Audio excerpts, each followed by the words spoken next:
Welcome. So today we're going to welcome you to this particular part of our channel, and this is quantum transfiguration. So this is a modality that I have been weaving with for about 10 years now, and it has grown quite a lot. We've trained people, we now have people accredited properly with this modality. And watch this space is what I'm going to say, because I feel that it's getting interesting. So we recently completed a level one training, and I heard back from some of the students who said, oh, I was a little bit averse to certain things. And now that I'm working more deeply with the modality, I've fallen in love with it. And this is kind of how it worked for me. And I have a chapter in my book about the efficacy of quantum work like this, and there's more to come. This is all I really want to say to you. And soon, in following months, I'm going to be making another phase of research papers, trainings, things like that. So I don't want to tell you everything. I've already made some preliminary videos. Nothing's really changed, just a lot has developed. So, in short, what would I say today? I would say that through writing a book about keys and codes that can help us bring about a timeline change to really bring us into what we might call a golden age, a new earth, the the encoded system of quantum transfiguration and how it works, and suturing it into ancient thought systems, older systems of, say, Dakini wisdom, things like that, came to light. Because I've always had a grounded knowledge of why we're doing this modality and why, in many ways, it's very effective for helping us to move through karmic overwhelm. And as I have sat and observed that and seen my students observe it, I'm excited to provide more, because we know now that things like epigenetics, morphogenetic fields are real, okay? And there are certain laws of energy that mean that there's cause and effect, that energy has to move somewhere. And also, when we align this to high yogic philosophy and to things like heart coherence, we find that actually our shared fields of consciousness are potent beds for weaving through things that have been holding our evolution back. Okay.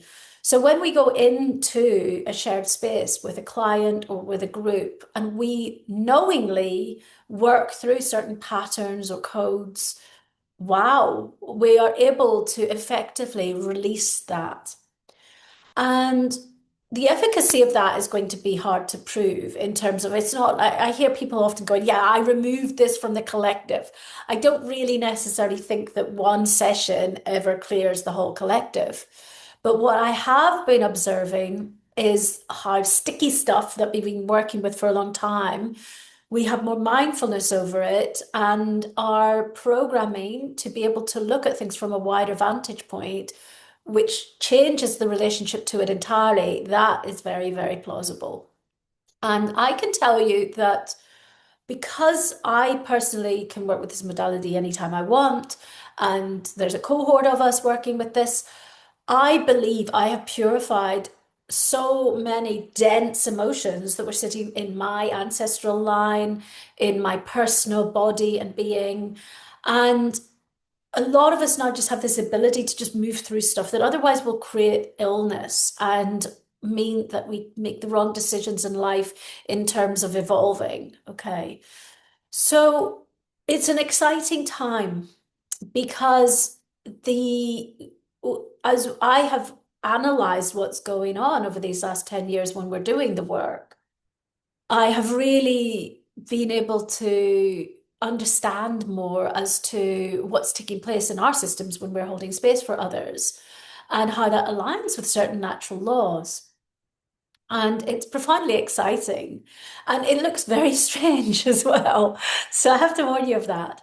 So if you could think of all these lifetimes we might have had, or think of all the impacted information that's sitting in your genes, both your subtle genes and your material genes, because everything's got an etheric counterpart, and how saturated people are, they're just overwhelmed.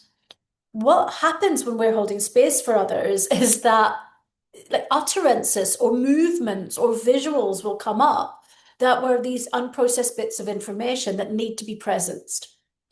And the one way I want to explain that today is think of all the ancestors who never had the chance to say what a terrible time they were having. Everything they did was stifled, okay? And to have to have a great life was that whole thing that people say when you ask them how are you today, they, oh, not too bad. That was the best that anybody could hope for.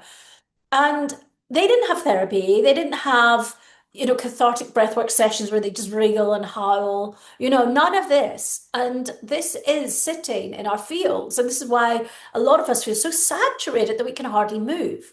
And then we're not stepping up to our highest dharma. So when we do quantum transfiguration, just on a very, very basic level, when a person changes their perspective to what is taking place, which usually needs the space holding of another person to help the energetics of that, the minute we start to look at it, not from this contracted, stifled position that we've inherited usually, we start to see things a different way, and then the debris moves. And that usually comes through the therapist, the practitioner. So they often, it looks quite strange because there may be like being strangled or some howling is coming out or they're in childbirth. And it's very interesting for us because we don't go into it with any expectation, and suddenly things happen, and we'll often feed back to the client like, oh, it feels like there's a lot of pressure around my neck right now, and they'll be like, yes, I'm getting this visual of this young woman. And so, as someone I'm not a visual psychic. I mean, I can see timelines and patterns, but I'm more of a pattern thinker and a claircognizant and clairsentient person. So I don't see like, oh, there's a little Victorian girl in a petticoat begging or any of that. And some of my students do. But often when I say something, the client says, yes, I'm seeing this. Okay. And we have done tests where we've been in a session, and sometimes we have students who listen back because they didn't make it to the real-time meeting and they go through a massive process and clearing. We've seen how even the sessions themselves are beyond linear time. And we have sometimes had people who are on and off camera and shared notes about what's going on and the correlation where people will start clearing at the same nanosecond and experience the same thing. It's amazing. Okay. And for us, it just reaffirms that not all energy is material, okay? In terms of that you can see it, you know what's happening in this kind of very linear way, and that the subtle realms and really the energetic body, which is mostly unseen, is where so much of this is at.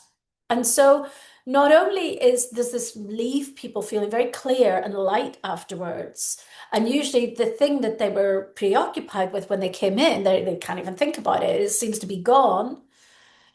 But the fact that that also is helping us to release from a lot of the density that actually then compacts into pathogens and disease of organs, of our well-being, of our mental stability, we have not only that we're purifying these karmic trauma patterns, but also on a preventative level, we're helping our whole machinery to operate better. So that's a little bit of a more contemporary way of representing it. I have sat in hammocks in Guatemala in the early days, explaining a little bit about the modality and how it evolved for me and things like that. And if you are interested in doing the session to get the most out of it, if you kind of understand what the weird is that you're seeing your practitioner doing with you, you're going to be actually coming in with a lot more possibility to drop in. When people come and they kind of just you to indulge, they want to be indulged, and they also are quite skeptical, you can see it in their faces, and they don't get that much out of it. Okay. So this is another reason why in order to provide value, we have given you a lot of resources. But I've sometimes seen where people didn't bother to do their homework, and then they don't get as much out of the session. So we have plenty there for you. And then also, if you are interested in this, in also deepening your own understanding to the fractal of our consciousness, to how Buddhism and the language of consciousness and quantum cosmologies are all connecting, through also doing your own one-to-one work with me, we have a foundation level training to start to open you up to your multidimensionality in a very safe, personalized mentorship supervisory way of training, which then opens you up to the level one training where you work with a group of people. But that usually means that you have to be able to come to real-time physical encounters. So we've staggered that so that you can start to work through your blockages, your saboteurs, to map where you're at with me or with one of our team, usually with me. And this is an amazing way to start to access consciousness studies in a very, very basic level. I have I've done a transpersonal psychology master's. I didn't fully write it up. I had some very interesting things happen that meant that the guides told me I had to relay it in the oral tradition, like the tribes who I was writing about do. But that was a profoundly helpful period of life to do all that research. And it also aligns with lots of the other research I've done. I have done a doctorate. I have done two other postgrads before that. So, so we have this is all in a very presentable way. We're not trying to be over academic. It does require application if you're studying this with us. But my job is to bridge this to people who might not have done a doctorate. And actually, a lot of people who are not over intellectualizing things are usually actually able to more seamlessly adapt to the heart coherence, to the shared field of consciousness that we access because they're not busy trying to conceptualize it or over intellectualize it. Okay. So please get in touch if you'd like to hear more in a real-time scenario through Zoom, read the chapter of my book, and please welcome to these materials. We'll be putting more on. And actually, as well, from time to time, we also have public sessions that are just a donation base for people to come and work with specific programs and patterns in a group field. These are very powerful. Again, if you want to do that, they're super affordable, but it's really helpful. It's imperative, really, that you've done some research on the modality so that you get the most possible out of it, and you don't just think it's very strange. Because it's the strange is your lifetimes of strange. We're just purifying it, okay? But confronted by that, if you haven't done maybe it's shamanic work or plant medicine work or cathartic breath work, things like that, seeing those releases, which for us is just it looks a little bit bipolar, and I don't want to sort of make light of neurodivergent terms or hallmarks or diagnoses, but it kind of looks at one moment we are like totally normal, then one minute we're howling, and then we're totally normal again because we just let the thing come through. We're just there to as conduits to purify with you. Okay. So it can look quite polarized, okay? It's like one minute it's super normal, one minute super weird, okay? But in a way, it also will help you to understand. It's not like we're thinking, oh, I wonder what I'm going to do now. It just comes out the minute your awareness with our shared field goes to something. The clearing wants to take place, so we're suddenly in it, okay? So it's just really good to be aware of that, and I do feel that this modality is one to watch in the coming times. And we have, as I say, a growing group of practitioners who really loving it. Okay. And I am going to be spending more and more time writing up the next batch of manuals. And yeah, we have it up to accredited level. Okay. Through the IPHM. So if you want to get on board with this very important way of understanding some natural laws as they come together regarding karma, trauma, consciousness, then this will help you to also understand that, but also be able to embody it. And this, I think, is so important if we want to bring about a golden age, because we want to start to be informed by our dharma, our highest possibilities, not our karma. And the training is sharing talking therapy, listening skills, indigenous science, Dharma principles, many, many things. Okay. And therefore, for anybody who really has struggled before, maybe with doing certain quantum modalities because you couldn't quite understand what was really going on, I get it. Okay. And it took, I could get it in my body, but I'm really grateful to all my teachers from different tribes and lineages because as I meditated on it, I suddenly realized why this modality is important for now and what it's doing for each of us. And yeah, I'm really excited about it. So, welcome again.